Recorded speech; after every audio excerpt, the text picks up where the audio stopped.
اگر زمین کے نقشے پر کوئی ایسی جگہ ہم وقت نے سب سے زیادہ طوفان دیکھے ہے تو وہ یہ سب زمین ہے جہاں صدیوں سے اس مٹی پر دنیا کی سب سے بڑی طاقتوں کے قدم پڑے. سکندر اعظم سے لے کر چنگیز خان تک، برطانوی سامراج، سوویت یونین اور پھر جدید دنیا کی سب سے بڑی فوجی طاقتیں سب یہاں ہے. سب نے اس زمین کو جیتنا چاہا، مگر اس کی مٹی کی فطرت میں کسی کے آگے جھکنا نہیں لکھا تھا. اسی لیے دنیا نے اسے گریو یارڈ آف امپائر یعنی سلطنتوں کا قبرستان کہا. ایک ایسی سرزمین جسے تعریف نے کبھی سکون سے سونے نہیں دیا، مگر دنیا جب اس کھیتی کو دیکھتی ہے تو انہیں صرف بارود کا دھواں، تباہی اور سیاست کی بازیاں نظر آتی ہیں. لیکن کیا یہ اس سرزمین کی مکمل کہانی ہے؟ آج ہم بات کر رہے ہیں افغانستان کی. افغانستان کا آفیشیل نام اسلامک امارات آف افغانستان ہے. یہ نام چند سال پہلے رکھا گیا جب طالبان نے حکومت سنبھالی. یہ ایک لینڈ لاک کنٹری ہے جو کسی بھی دریائے سے سمندر نہیں لگتا. آج افغانستان کی آبادی 4 کروڑ 50 لاکھ ہے. اس کا پورا رقبہ 6,52,000 کلومیٹر. اس کا border Iran, Pakistan, Uzbekistan, Turkmenistan, Tajikistan اور چھوٹا سا حصہ چین سے بھی ملتا ہے. یہاں کے لوگوں نے زیادہ تر مشکل حالات میں زندگی گزاری. اس وجہ سے صدیوں سے جنگی حالات جاری ہیں. یہی وجہ ہے کہ آج بھی یہاں کے 90% لوگ غربت کی زندگی گزارتے ہیں. افغانستان کی کرنسی افغانی ہے. ایک افغانی پاکستانی 4 روپے کی برابر ہے. آج افغانستان کی جی ڈی پی $20 بلین ہے اور یہاں کی جی ڈی پی کے لحاظ سے سالانہ آمدنی $448 کے قریب ہے، جو دنیا کی آمدنی سے بہت کم ہے. افغانستان میں جگہ جگہ آپ کو فوڈ اسٹریٹ کی دکانیں ملیں گی. لوگ سڑک پر چھوٹی چھوٹی دکانیں بنا کر روزگار کما رہے ہیں. ان بازاروں میں آپ کو صرف مرد حضرات ملیں گے جہاں وہ نہ ہونے کے برابر ہے. اب آپ کو افغانستان کے شہر دکھاتے ہیں. کابل یہ افغانستان کا سب سے بڑا شہر اور دارالحکومت ہے. یہ دنیا کے سب سے اونچے دارالحکومتوں میں سے ہے جو سطح سمندر سے 1790 فیصد اونچا ہے. کابل افغانستان کا پرانا شہر ہے. یہاں ڈرائی فروٹس کی بے شمار دکانیں ہیں. یہاں کے لوگ چپلی کباب کے دیوانے ہیں اور افغانی پلاؤ تو ساری دنیا میں مشہور ہے. کابل کے بعد 5 ملین کے قریب ہے. یہاں مالکیٹ، یونیورسٹیاں اور بازار لیکن سہولیات نہ ہونے کے برابر ہے، جس کی وجہ سے مسائل بہت زیادہ ہیں. آج کل کابل کو سب سے زیادہ مسئلہ پانی اور بجلی کے زیر زمین پانی کافی نیچے چلا گیا ہے، جس کی وجہ سے تو بہت کافی مشکلات ہوتی ہیں. کابل انتہا کی خشک گرمی ہوتی ہے جبکہ سردیوں میں برف باری ہوتی ہے. یہاں کے لوگ زیادہ تر پشتو بولتے ہیں. اس کے علاوہ تاجک اور ازبک سب رہتے ہیں. کابل اپنی شاعری، موسیقی اور باغات کے لیے کافی مشہور ہے. کابل کا بابل گارڈن بہت خوبصورت ہے جسے دنیا بھر کے لوگ دیکھنے کے لیے آتے ہیں.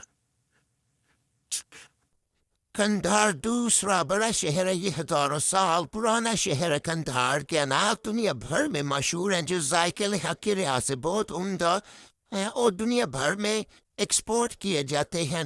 یہ انتہائی غریب شہر ہے کندھار.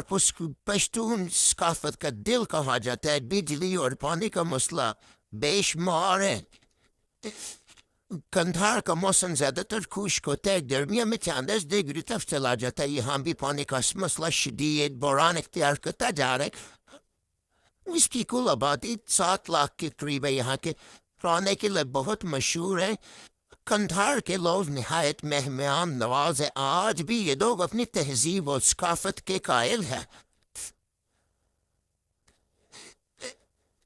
رات یہ افغانستان کے مغربی میں ایران کی سرحد کے قریب واقع ہے. یہ ملک کا تیسرا بڑا شہر ہے. اس کی آبادی 6 لاکھ ہے. زیادہ تر لوگ پشتو بولتے ہیں. رات کا زعفران اپنی علم پہچان رکھتے ہیں اور ذائقے کے لحاظ سے دنیا بھر میں مشہور ہے. رات کو خراسان کا موتی کہا جاتا ہے. یہ قدیم شہر ہے، ریشم کا اہم شہر تھا. 15ویں صدی میں تیموری سلطنت کے دور میں یہ علم، شاعری اور فنون لطیفہ کا مرکز رہا ہے. یہاں زیادہ تر لوگ تاجک ہیں. یہاں کے قالین دنیا بھر میں مشہور ہے. تاجک لوگ پڑھے لکھے اور فن کے شوقین ہیں. اس کے پرانے شہر اور باغات بہت مشہور ہیں. یہاں پانی کے نظام کے بہت پرانا طریقہ قنات استعمال ہوتا ہے، لیکن بجلی کا بحران دن و دن شدت اختیار کرتا جا رہا ہے. شریف مزار شریف یہ شمال میں واقع بلخ شہر کا دارالحکومت ایک بڑا تجارتی مرکز مانا جاتا ہے. یہ شہر دنیا بھر میں بلو موسک حضرت علی کا مزار کی وجہ سے مشہور ہے، جہاں ہر سال نوروز نیا سال دھوم دھام سے منایا جاتا ہے. ازبکستان کے ساتھ تجارت کے لیے انتہائی اہم ہے. یہاں زیادہ تر تاجک، ہزارہ، ازبک اور پشتون رہتے ہیں. یہاں کے لوگ زیادہ تر فارسی اور ازبک بولتے ہیں. موسم نسبتاً معتدل ہوتا ہے. اس زراعت اور معیشت کی زندگی حدی سمجھا جاتا ہے. یہاں پانی کا سب سے بڑا ذریعہ ٹرائبل اور کنات ہے. کہا جاتا ہے کہ یہاں حضرت علی کا مزار ہے، اسی وجہ سے اسے مزار شریف کہتے ہیں. قدیم بلخ شہر کی قریب ہونے سے یہ بدھ مت، اسلام اور فارسی تہذیب کا حصہ رہا ہے. اہم ہے. جلال آباد یہ افغانستان کے مشرق میں پاکستان کے تورہم بارڈر کے قریب ہے. یہ کابل اور پشاور کے درمیان تجارت کا ایک بڑا مرکز ہے.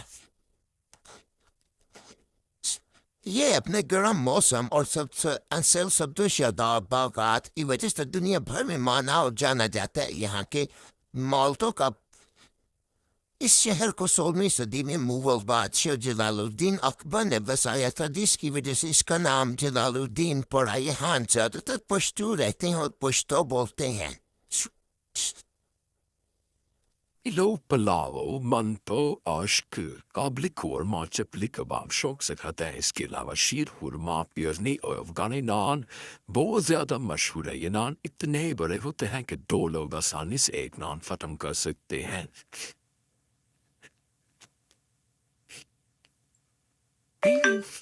پیر کی ہڈی کا تقریباً 80% لوگ زراعت سے جڑے ہیں. یہاں کے لوگ زیادہ تر گندم سے وابستہ ہیں. اس کے علاوہ سبزیاں اور بھی بہت کچھ اگایا جاتا ہے. افغانستان میں بہت بڑی تعداد میں کھجور کے باغات ہیں جو ہمسایہ ملکوں کو فروخت کی جاتی ہے. پہلا اور سب سے مشہور پارک ہے، اسے افغانستان کا نیلا جنت بھی کہا جاتا ہے. یہ بامیان صوبے میں کابل سے تقریباً 50 کلومیٹر مغرب میں واقع ہے. یہاں 6 جھیلیں ہیں جو قدرتی ڈیموں سے بنی ہیں.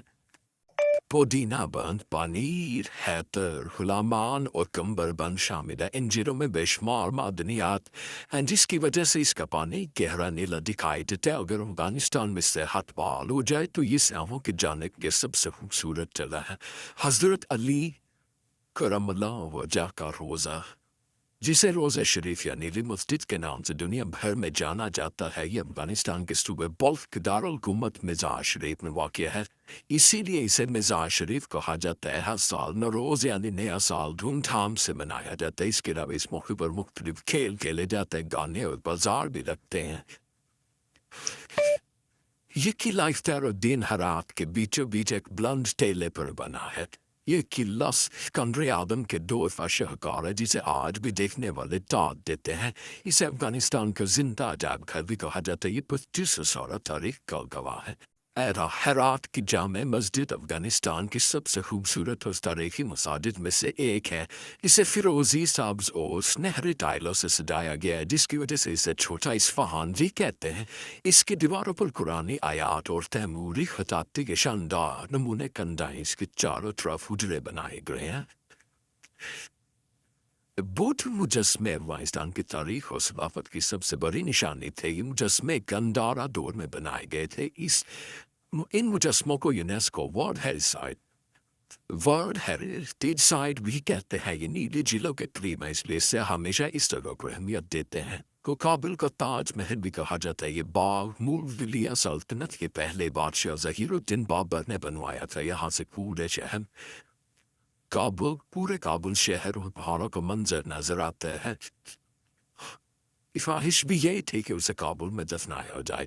بابر کی وفات 1530 میں ہوئی اور 1544 میں اس کی ہڈیوں کو یہاں لا کر دفنایا گیا تھا. آن کا جھنڈا جو 3 رنگوں پر مشتمل تھا طالبان کی حکومت نے آتے ہی اسے تبدیل کر کے ایک سفید پرچم جس پر کلمہ طیبہ لکھا ہوا ہے نے افغانستان میں خواتین کو چھوٹی جماعت تک تعلیم حاصل کرنے کی اجازت دی ہے، جس پر پوری دنیا اعتراض اٹھاتی ہے۔ آپ کسی لگی کمیس میں اپنی رائے کا اظہار ضرور کریں۔ ملتے ہیں آگے نیکسٹ ویڈیو میں، تب تک اللہ حافظ۔